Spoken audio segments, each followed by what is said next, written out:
Hello friends, कैसे आप सभी लोग। उम्मीद है आप सभी लोग बहुत अच्छे होंगे और अपनी तैयारी को भी अब आप लोग अच्छी तरीके से जारी कर दीजिए, क्योंकि सीटेट आपका एग्ज़ाम दिसंबर में करवाने वाला है, जिसकी सूचना आपको सीटेट की ऑफिशियल वेबसाइट पर दी जा चुकी है सीटेट के द्वारा। अब हम लोग अपने फॉर्म भरने का इंतज़ार कर रहे हैं कि कब फॉर्म भरने के लिए नोटिस आएगी। तो हो सकता है कि इसी महीने के लास्ट तक आपको नोटिस देखने को मिल जाए, या फिर आपके जो फॉर्म है वो आपको इस महीने के लास्ट तक मतलब भरने की शुरुआत हो जाए। तो आप लोग अपनी पढ़ाई को अभी से चालू कर दीजिए, क्योंकि 5 से 6 महीने का टाइम कोई ज़्यादा नहीं होता है। तो अब आप लोग एक चीज़ जान लीजिए कि आपका जो सीटेट का एग्ज़ाम होता है, इसमें आपका 90 नंबर होते हैं। ये 90 नंबर क्या आता है, पेडागोजी। 90 नंबर की पेडागोजी आती है। अगर आपने पेडागोजी की प्रैक्टिस बहुत अच्छे तरीके से कर ली, सारे सब्जेक्ट 15-15 नंबर हर सब्जेक्ट में जो है वो पेडागोजी होती है। अगर आपने ये 90 नंबर अपने 90 में से अगर आप 75 या 70 नंबर लेकर आए, तो आप सीटेट एक बार में भी पास कर सकते हैं अच्छे तरीके से। अच्छे नंबर से 110 115 नंबर आप ला सकते हैं। तो अब हम लोग एक क्लास सुबह की जो कल से जो हमारी क्लास रहा करेगी, वो पेडागोजी की रहा करेगी। सारे सब्जेक्ट की पेडागोजी एक साथ क्या करेंगे, मैथ्स की हो, हिंदी की हो, ईवीएस की हो, सब मिला करके एक साथ में हम लोग पेडागोजी क्या करेंगे नियमित रूप से। जब तक आपका एग्जाम नहीं होगा, एक क्लास की ऑल सब्जेक्ट पेडागोजी आपको मिला करेगी। अगर आप इस क्लास को नियमित रूप से लेते रहेंगे, हो सकता है कि एग्जाम में सारे क्वेश्चन यहीं से देखने को मिले। उसके बाद में अगर हम बात करें ईवीएस की, तो ईवीएस की क्लासेस आपके लिए बहुत ही अच्छी तरीके से हम लोग कराने वाले हैं। एक एक आपका कंसेप्ट जो है वो क्लियर कराया जाएगा। तो आप लोग हमारे साथ बने रहिए। अगर चैनल पर नए जुड़ रहे हैं तो चैनल को सब्सक्राइब जरूर कर लीजिएगा और वीडियो को लाइक करिएगा अगर वीडियो अच्छा लगे तो चलिए शुरू करते हैं क्लास को शुरू करने से पहले आप लोगों को करना है सेशन को शेयर अपने सभी साथियों के पास में। एक बार इस वीडियो को शेयर कर लीजिए। तो चलिए देखते हैं क्वेश्चन नंबर 1।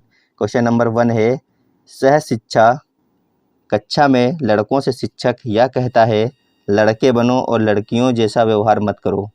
शिक्षक कह रहा है लड़कों से कि लड़के बनो और लड़कियों के जैसे व्यवहार मत करो। यह टिप्पणी, ऑप्शन दिए गए हैं आपके, जातीय भेदभाव का परिचायक है। दूसरा ऑप्शन है, लड़के लड़कियों के साथ व्यवहार का एक अच्छा उदाहरण है। तीसरा ऑप्शन है, लड़के लड़कियों में भेदभाव की रूढ़िबद्ध धारणा प्रकट करता है। जबकि चौथा ऑप्शन है, लड़कियों पर लड़कों की जीव वैज्ञानिक महत्ता को उजागर करता है। आज की जो हमारी क्लास है ये सीडीपी की क्लास है, चाइल्ड डेवलपमेंट पेडागोजी की।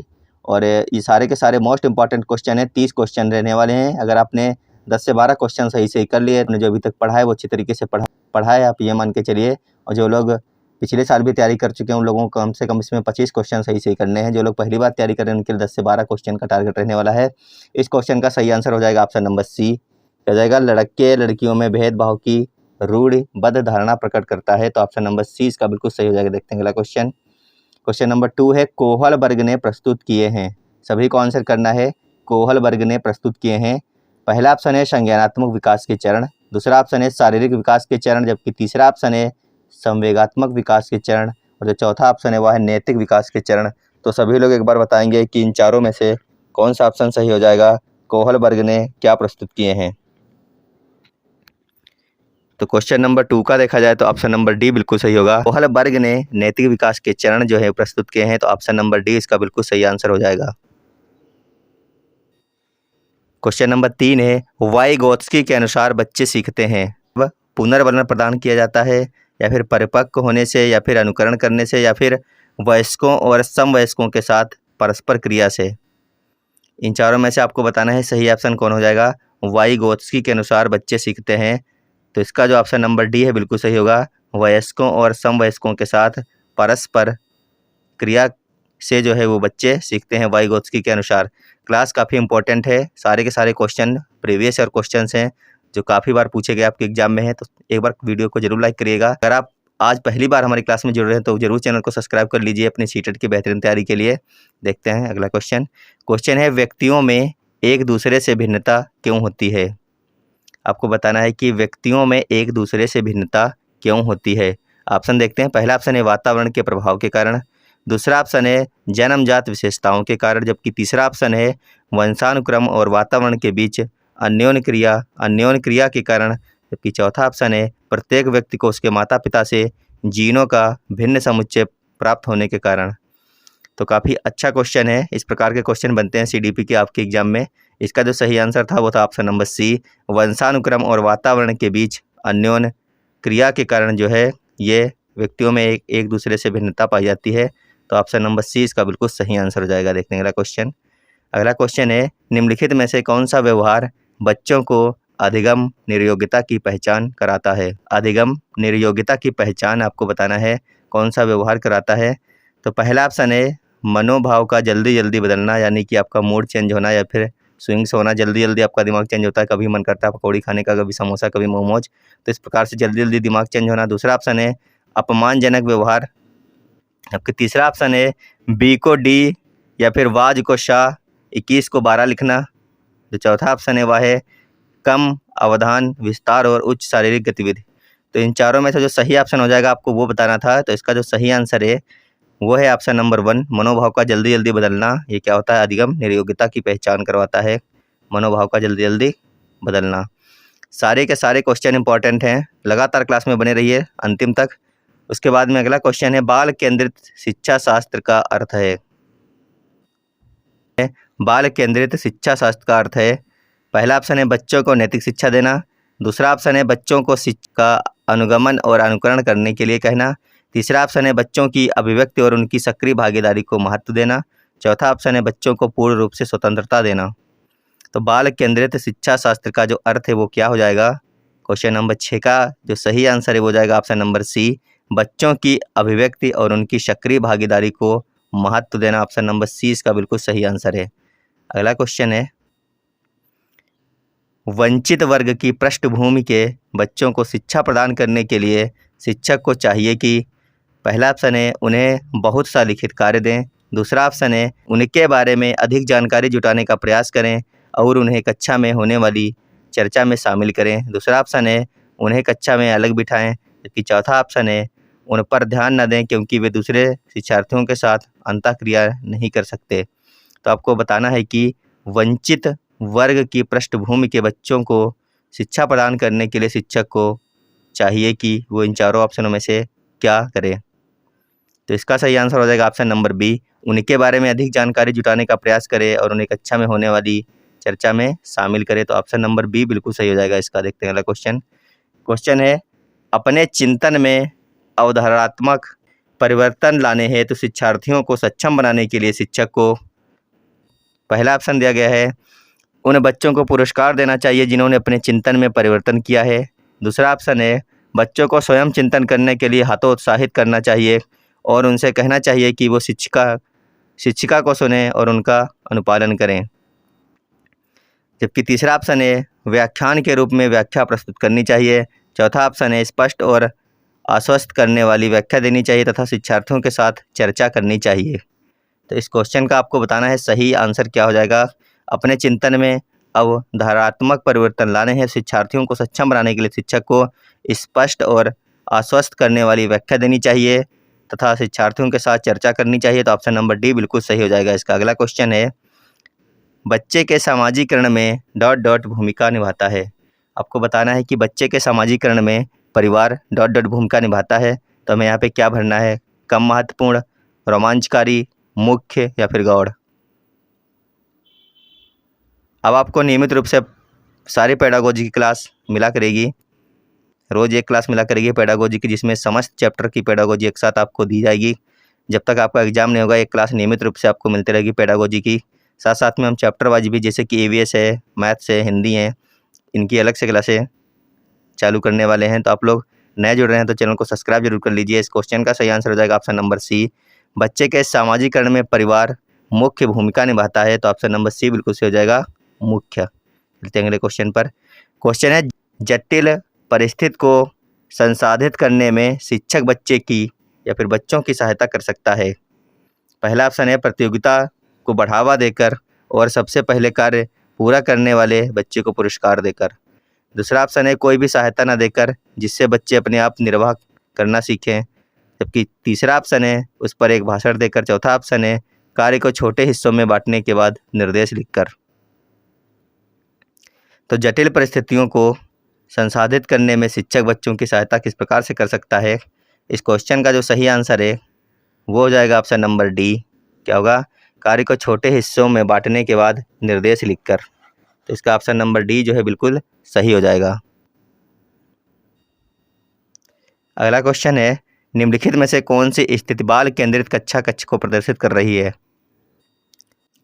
तो आप लोग बताइए एक बार, निम्नलिखित में से जो ऑप्शन दिए गए हैं इनमें से ऐसी कौन सी स्थिति है जो बाल केंद्रित कक्षा कक्ष को प्रदर्शित कर रही है? तो पहला ऑप्शन दिया गया है, वो दिया गया है एक कक्षा जिसमें शिक्षिका नोट लिखा देती है और शिक्षार्थियों से उन्हें याद करने को कहा जाता है। दूसरा ऑप्शन दिया गया है एक कक्षा जिसमें पाठ्य पुस्तक एकमात्र संसाधन होता है जिसका संदर्भ शिक्षिका देती है। तीसरा ऑप्शन है एक कक्षा जिसमें शिक्षार्थी समूह में बैठे और शिक्षिका बारी बारी से प्रत्येक समूह में जा रही है। चौथा ऑप्शन है एक कक्षा जिसमें शिक्षार्थियों का व्यवहार शिक्षिका द्वारा दिए जाने वाले पुरस्कार और दंड से संचालित होता है। तो इन चारों में से ऐसा कौन सा ऑप्शन है जिसमें बाल केंद्रित कक्षा कक्ष को प्रदर्शित किया जा रहा है इन चारों ऑप्शनों में से? तो सही ऑप्शन नंबर सी है, एक कक्षा जिसमें शिक्षार्थी समूह में बैठे हैं और शिक्षिका बारी बारी से प्रत्येक समूह में जा रही है। तो ऑप्शन नंबर सी इसका बिल्कुल सही आंसर हो जाएगा। देखते हैं अगला क्वेश्चन। क्वेश्चन है एक बच्ची कहती है धूप में कपड़े जल्दी सूख जाते हैं, वह डॉट डॉट की समझ को प्रदर्शित कर रही है। तो सभी लोग बताएंगे इस क्वेश्चन का सही आंसर क्या होगा। सीडीपी के सारे क्वेश्चन हैं, 30 के 30 क्वेश्चन जो आपके प्रीवियस ईयर एग्जामों में कई बार बन चुके हैं। तो बताइए, एक बच्ची कहती है धूप में कपड़े सूख जाते हैं, जल्दी सूख जाते हैं, वह डॉट डॉट की समझ को प्रदर्शित कर रही है। प्रतीकात्मक विचार, या फिर अहम केंद्रित चिंतन, या फिर कार्य कारण, या फिर विपर्य चिंतन। तो इस क्वेश्चन का देखा जाए तो ऑप्शन नंबर सी बिल्कुल सही होगा। कार्य कारण जो है ऑप्शन नंबर सी सही आंसर हो जाएगा इसका। भाषा विकास के लिए प्रारंभिक बचपन डॉट डॉट काल है। भाषा विकास के लिए प्रारंभिक बचपन डॉट डॉट का काल है। पहला ऑप्शन है कम महत्वपूर्ण, दूसरा है अमहत्वपूर्ण, तीसरा है अति संवेदनशील, चौथा है निरपेक्ष। क्वेश्चन नंबर 13 का देखा जाए तो ऑप्शन नंबर सी बिल्कुल सही हो जाएगा। क्या है? अति संवेदनशील, इसका सही आंसर है ऑप्शन नंबर सी। चलते हैं अगले क्वेश्चन पर।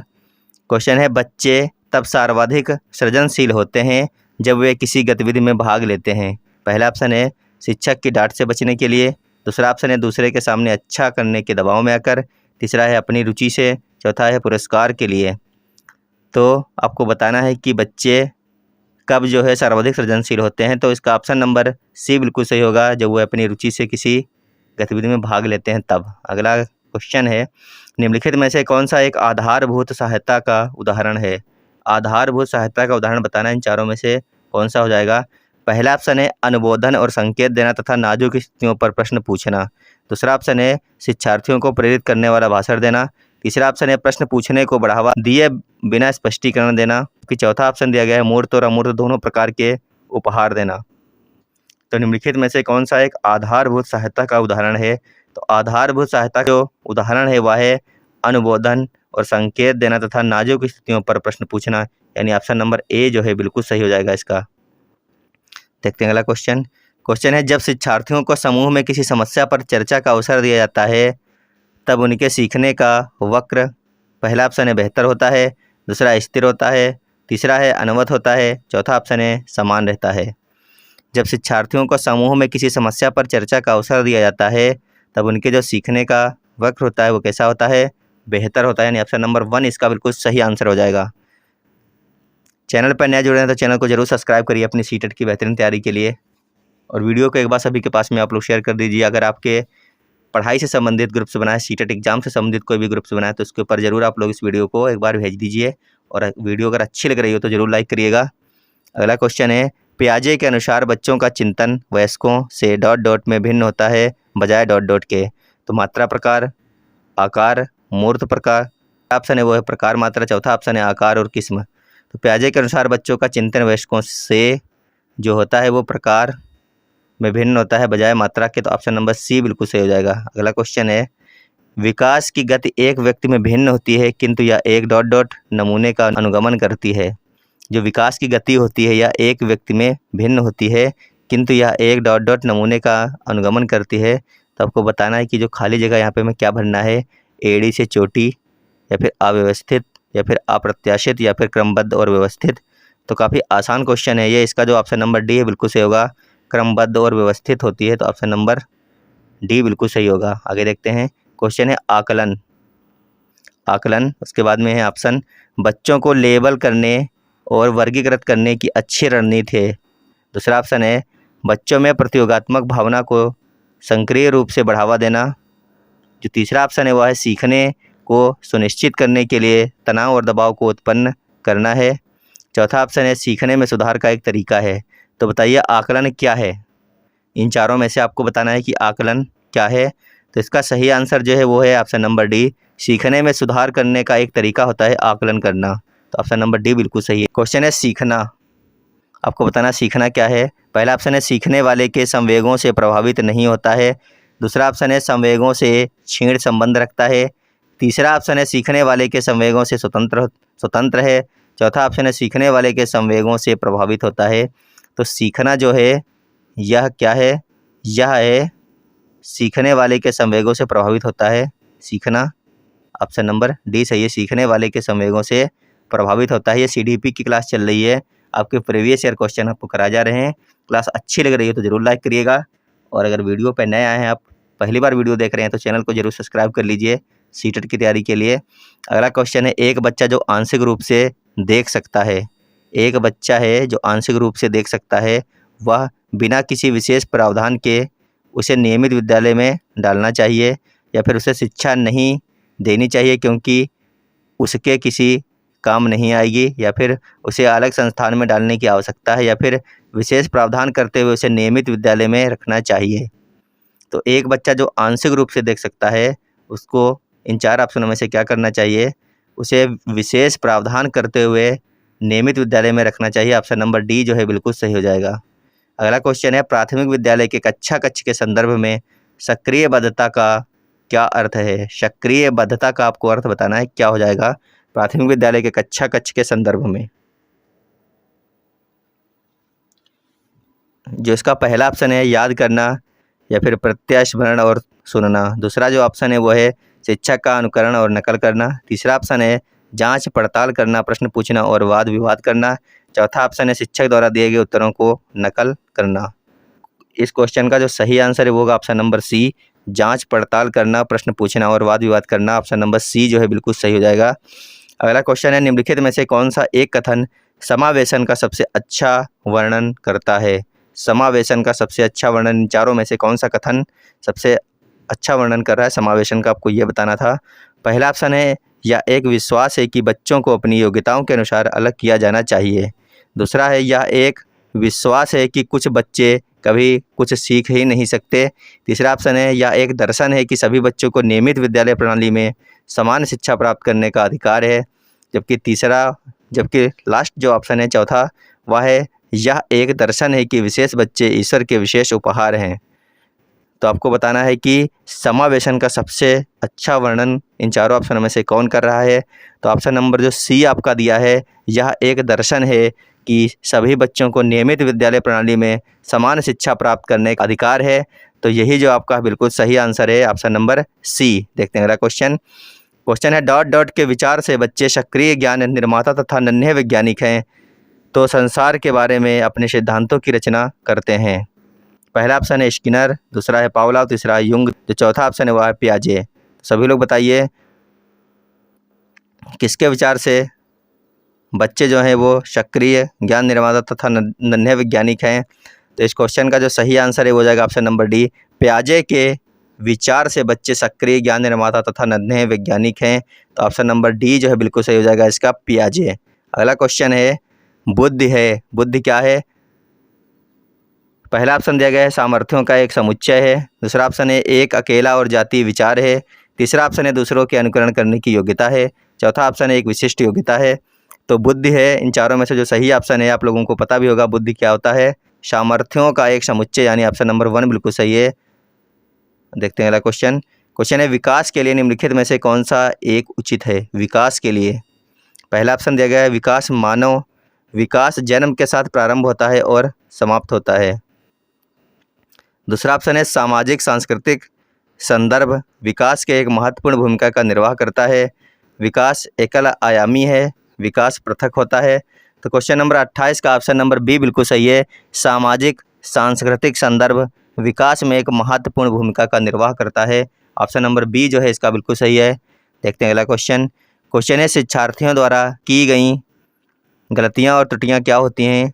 पहला ऑप्शन है, बच्चों को कमजोर अथवा उत्कृष्ट चिन्हित करने के लिए अच्छे अवसर हैं। दूसरा ऑप्शन है, शिक्षक और शिक्षार्थियों की सफलता के सूचक हैं। तीसरा ऑप्शन है, उनके चिंतन को समझने के अवसर के रूप में देखी जानी चाहिए। चौथा ऑप्शन है, कठोरता से निपटाई जानी चाहिए। तो शिक्षार्थियों द्वारा की गई गलतियां और जो त्रुटियां होती हैं उनको उनके चिंतन को समझने के अवसर के रूप में देखी जानी चाहिए। तो ऑप्शन नंबर सी बिल्कुल सही है। अंतिम क्वेश्चन है आज का CDP का ये, शिक्षार्थियों से यह अपेक्षा करना कि वे ज्ञान को उसी रूप में पुनः प्रस्तुत कर देंगे जिस रूप में उन्होंने इसे ग्रहण किया है, यह क्या है? अच्छा है क्योंकि यह शिक्षक के लिए आकलन में सरल है। दूसरा ऑप्शन है, एक प्रभावी आकलन युक्त है। तीसरा ऑप्शन है, समस्यात्मक है क्योंकि व्यक्ति अनुभवों की व्याख्या करते हैं और ज्ञान को ज्यों का त्यों पुनः उत्पादित नहीं करते। चौथा ऑप्शन है, अच्छा है क्योंकि जो भी हमारे मन में है हम उसे रिकॉर्ड करने लगते हैं। क्वेश्चन नंबर 30 बहुत ही अच्छा क्वेश्चन था। इस क्वेश्चन का जो सही आंसर था वह था ऑप्शन नंबर सी। यह समस्यात्मक है क्योंकि व्यक्ति अनुभवों की व्याख्या करते हैं और ज्ञान को ज्यों का त्यों पुनः उत्पादित नहीं करते हैं। तो यह थी आज की हमारी क्लास। अगर क्लास आपको अच्छी लगी हो तो ज़रूर वीडियो को लाइक कर दीजिएगा, और अगर आपको इस क्लास की PDF चाहिए तो आपको हमारे टेलीग्राम ग्रुप पर आना पड़ेगा जिसका नाम है CDP क्वीन हिमांशी मैम। तो आप लोग बताना कमेंट बॉक्स में कि आज की हमारी क्लास आपको कैसी लगी। तो फिलहाल अभी के लिए धन्यवाद, बाय बाय।